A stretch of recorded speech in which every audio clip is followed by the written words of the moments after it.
Good morning everyone. आज का topic है अशोक का धम्म। अपनी प्रजा के नैतिक उत्थान के लिए अशोक ने जिन आचारों की संहिता प्रस्तुत की उसे उसके अभिलेखों में धम्म कहा गया है। धम्म संस्कृत के धर्म का ही प्राकृत रूपांतरण है, परंतु अशोक के लिए इस शब्द का विशेष महत्व है। वस्तुतः यदि देखा जाए तो यही धम्म तथा उसका प्रचार अशोक को विश्व इतिहास में प्रसिद्ध होने का प्रमुख कारण है। धर्म से किसी विशेष धार्मिक विश्वास या व्यवहार का तात्पर्य नहीं है, अतः धर्म का अनुवाद धर्म नहीं मानना चाहिए। साथ ही धर्म मनमाने तौर पर बनाया हुआ शाही सिद्धांत भी नहीं था। धर्म का संबंध मोटे रूप से सामाजिक व्यवहार और क्रियाओं से था। सम्राट अशोक द्वारा धर्म नीति प्रतिपादित करने के पीछे कई कारण थे जो निम्न हैं। प्रथम, तत्कालीन सामाजिक आर्थिक ढांचा। मौर्यकालीन समाज के आर्थिक ढांचे में काफ़ी परिवर्तन आए। लोहे के प्रयोग से अतिरिक्त उत्पादन की प्रक्रिया आरंभ हुई।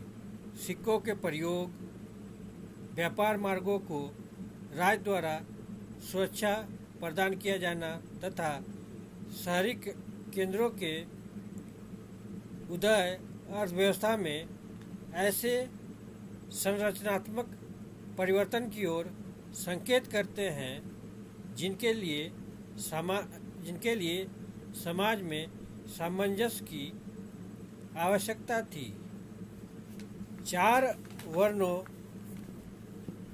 पर आधारित ब्राह्मणीय सामाजिक व्यवस्था को और अधिक कठोर बनाकर व्यापारी वर्ग को वर्ण व्यवस्था में उच्चतर स्थान देना नहीं चाहते थे। ब्राह्मण वर्ग की इस कठोरता से सामाजिक विभाजन का संकट गहरा गया। निम्न वर्गों का विभिन्न असनातनी संप्रदायों की ओर आकृष्ट होने से सामाजिक तनाव उत्पन्न होने लगा। दूसरा, धार्मिक परिस्थितियाँ। बौद्ध मत ब्राह्मणवाद के सनातनी दृष्टिकोण के विरुद्ध विच्छेदकारी संप्रदाय के रूप में उभरा। यह मत नैतिक सिद्धांतों पर आधारित था। बौद्ध मत ने ब्राह्मणों के प्रभुत्व को नकारा और बलि तथा कर्मकांडों का विरोध किया। इस प्रकार इस मत ने निम्न वर्गों तथा उदीयमान सामाजिक वर्गों को अपनी ओर आकृष्ट किया। बौद्ध मत द्वारा सामाजिक संबंधों में मानवीय दृष्टिकोण का प्रचार निर्धन वर्गों को अपनी ओर भी आकृष्ट करने लगा, जिससे सामाजिक तनाव में वृद्धि हुई। वैश्य जो सामाजिक रूप से काफ़ी अच्छी स्थिति में थे, ब्राह्मणों तथा क्षत्रियों द्वारा तुच्छ समझे जाते थे। व्यापारी वर्ग द्वारा ब्राह्मणवाद का विरोध अन्य संप्रदायों के लिए प्रेरणा स्रोत बनने लगा। तीसरा, राज व्यवस्था। अशोक जिस समय गद्दी पर बैठा उस समय तक 200 साल पुरानी राज व्यवस्था काफ़ी विस्तृत और जटिल हो चुकी थी। मगध का राजनीतिक प्रभुत्व काफ़ी विशाल क्षेत्र पर स्थापित हो चुका था, जिसमें कई प्रकार के भौगोलिक क्षेत्र, सांस्कृतिक क्षेत्र तथा विभिन्न प्रकार के धर्म, विचार और परंपराएं थे। राज व्यवस्था के जटिलता के कारण सम्राट को ऐसी सृजनात्मक नीति का निर्माण करना जरूरी था जिसके अंतर्गत एक बड़े साम्राज्य जिसमें अर्थव्यवस्था तथा धर्मों की अनेक रूपता थी में सैन्य शक्ति के कम से कम प्रयोग की आवश्यकता थी। इस पर नियंत्रण केवल सेना के बल पर नहीं हो सकता था। इसका अत्यंत उपयुक्त विकल्प एक ऐसी नीति का प्रचार एवं प्रसार था जो कि सैद्धांतिक आधार रखती हो तथा समाज के सभी वर्गों पर प्रभाव डाल सकती हो। धम्म नीति इसी दिशा में एक प्रयास था। अब देखते हैं धम्म के तत्व। अशोक ने अपनी धम्म नीति के बारे में अपने विचार स्तंभों तथा शिलाओं पर इस आशय के साथ खुदवाए कि विभिन्न स्थानों पर लोग इन्हें पढ़ें। अशोक इस माध्यम से अपनी जनता से सीधा संपर्क स्थापित करना चाहता था। अभिलेखों में व्यक्त किए गए सिद्धांतों से अशोक के धम्म के प्रमुख तत्वों का पता चलता है। अपने दूसरे स्तंभ लेख में अशोक स्वयं प्रश्न करता है, क्यों चू धमे? इसका मतलब होता है धम्म क्या है। इसका उत्तर वह दूसरे एवं सातवें स्तंभ लेखों में स्वयं देता है। वह कहता है, अपासीनव बहु कयाने दया दाने सचे सोचे माधवे साधवे च। अर्थात धम्म है अल्पाप, अत्यधिक कल्याण, दया, दान, सत्यवादिता, पवित्रता, विद्युत्ता तथा साधुता। इन गुणों को व्यवहार में लाने के लिए निम्नलिखित बातें आवश्यक है, जिन्हें धम्म का विधायक पक्ष कहा गया है। प्राणियों की हत्या न करना, प्राणियों को क्षति नहीं पहुंचाना, माता पिता की सेवा करना, वृद्धों की सेवा करना, गुरुजनों का सम्मान करना, मित्रों, परिचितों, ब्राह्मणों, श्रमणों से अच्छा व्यवहार करना, दासों तथा नौकरों से अच्छा बर्ताव करना, अल्प व्यय तथा अल्प संचय। इसके अतिरिक्त अशोक ने धम्म का एक निषेधात्मक पक्ष, निगेटिव फैक्टर भी रखा है, जिसके अंतर्गत कुछ दुर्गुणों की चर्चा की गई है। ये दुर्गुण व्यक्ति की अत्यधिक उन्नति के मार्ग में बाधक है। इन्हें आसीनव कहा गया है। ये हैं प्रचंडता, निष्ठुरता, क्रोध, घमंड तथा ईर्ष्या। धम्म का पूर्ण परिपालन तभी संभव हो सकता है जब मनुष्य उसके गुणों के साथ ही साथ इन विकारों से भी अपने को मुक्त रखे। इसके लिए यह भी आवश्यक है कि मनुष्य सदा आत्मनिरीक्षण करता रहे ताकि उसे अधपतन के मार्ग में अग्रसर करने वाली बुराइयों का ज्ञान हो सके। तभी धर्म की भावना का विकास हो सकता है। धर्म के सिद्धांत इस प्रकार से प्रतिपादित किए गए थे कि वे सभी समुदायों और धार्मिक संप्रदाय के व्यक्तियों को स्वीकार हो। धर्म को औपचारिक रूप से संरचनाबद्ध नहीं किया गया था। इसमें सहिष्णुता तथा सामान्य आचरण का आदेश दिया गया है। धर्म ने दोहरी सहिष्णुता की बात की है। इसमें जन सामान्य के मध्य आत्मसहिष्णुता तथा विभिन्न विचारों एवं आस्थाओं के बीच सहिष्णुता का आह्वान किया गया है। धर्म नीति में अहिंसा पर भी बल दिया गया है।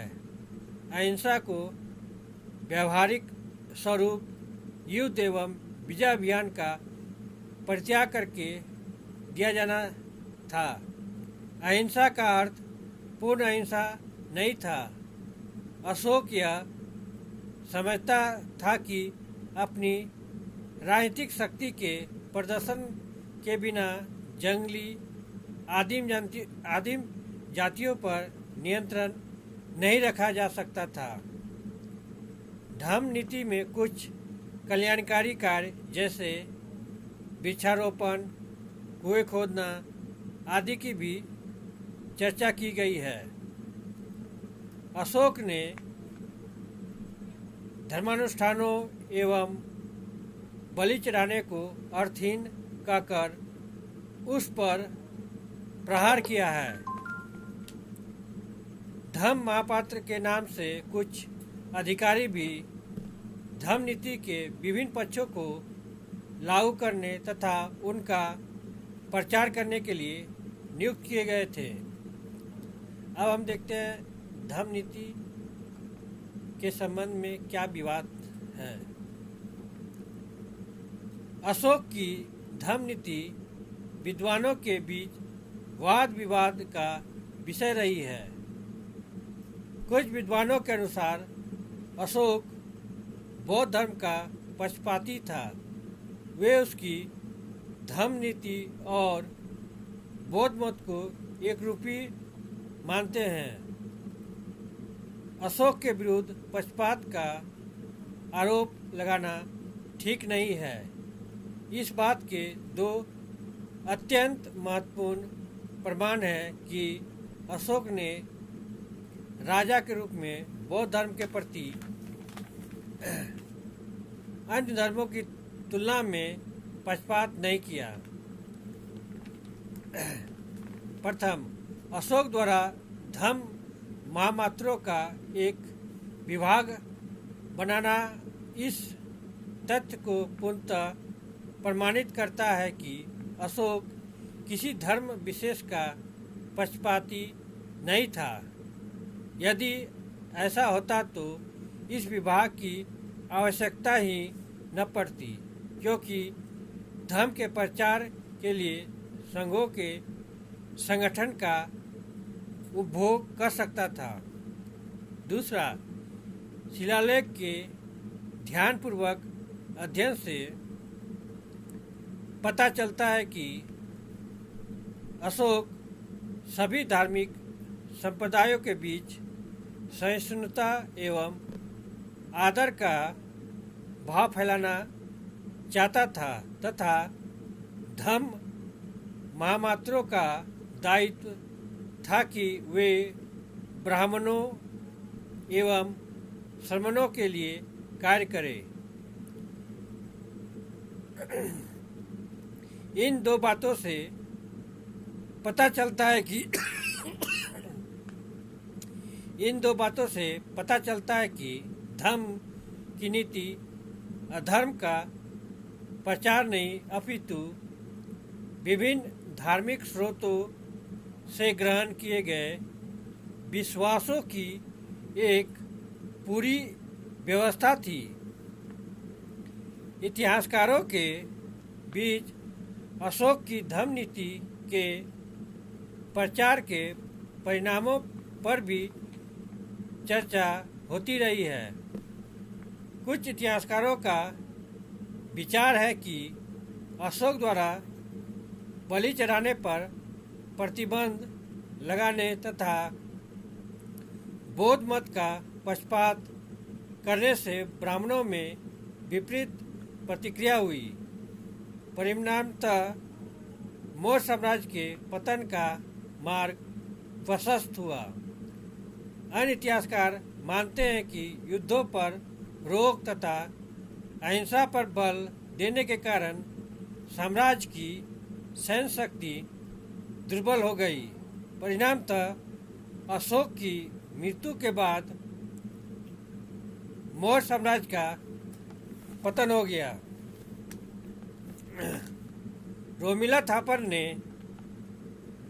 स्पष्ट किया है कि अशोक की धर्म नीति न केवल मूलभूत मानवीयता की अद्भुत दस्तावेज है बल्कि उस समय की सामाजिक राजनीतिक आवश्यकताओं का उपयुक्त समाधान भी प्रस्तुत करती है।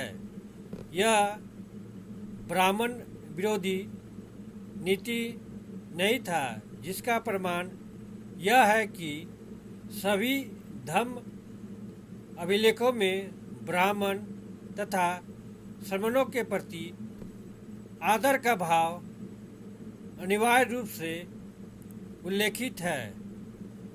अहिंसा पर उसके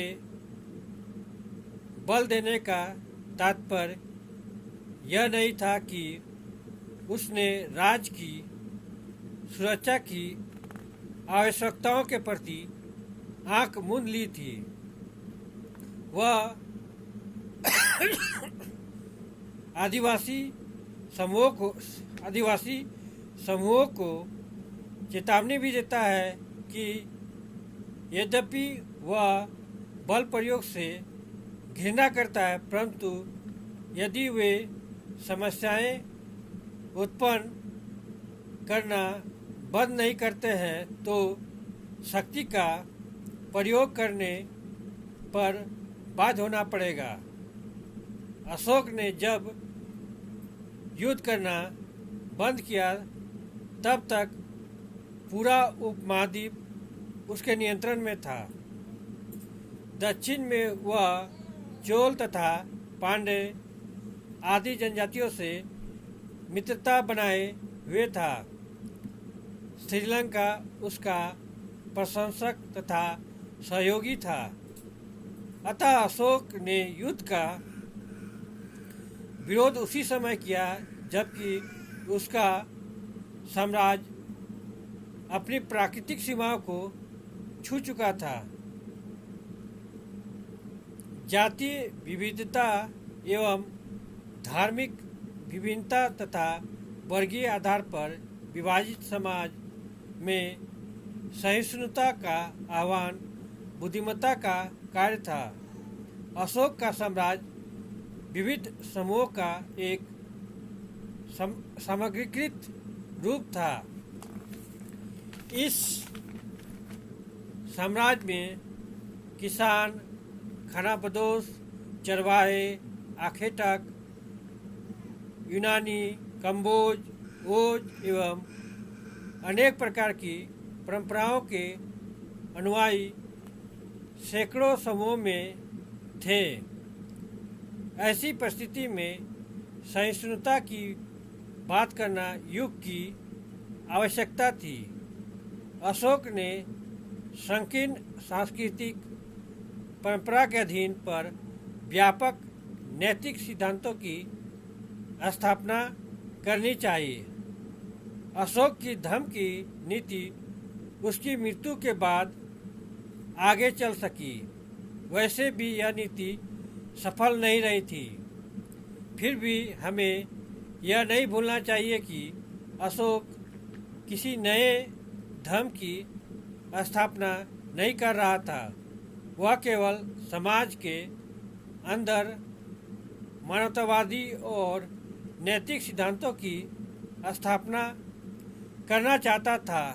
मोटे तौर पर यह मानवतावादी सिद्धांत भारतीय परंपरा का अंग बन चुके थे।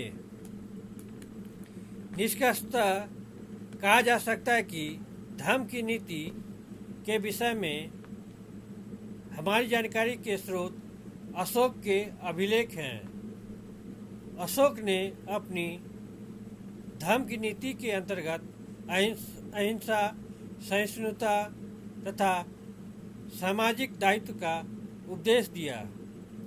उसने उन सिद्धांतों का पालन प्रशासनिक नीति में भी किया।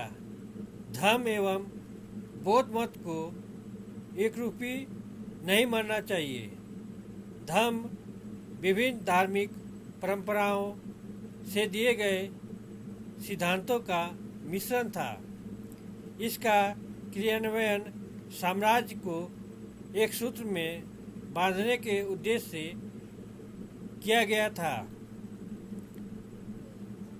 निष्कर्षतः हम कह सकते हैं कि अशोक की धर्म की नीति, जिसकी जानकारी का स्रोत अशोक के अभिलेख हैं, अशोक ने अपनी धर्म नीति के अंतर्गत अहिंसा, सहिष्णुता तथा सामाजिक दायित्व का उपदेश दिया। आगे चलकर इन्हीं मूल्यों को गांधी जी ने भी अपनाया तथा अपने कुछ प्रयोग के द्वारा न केवल भारतीयों को दासता के बंधन से मुक्त कराया, बल्कि विश्व को भी चमत्कृत कर दिया। आज भी इन मूल्यों की कमी भारतीय एवं वैश्विक संदर्भ में बहुत शिद्दत से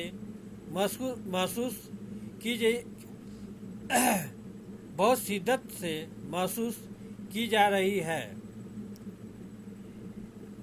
इन्हीं बातों के साथ मैं अपने टॉपिक को यहीं विराम देता हूँ। अगर आप लोग को इस टॉपिक से संबंधित कोई भी प्रश्न हो तो आप कमेंट बॉक्स में जाके अपना प्रश्न पूछ सकते हैं। Thank you. जय हिंद।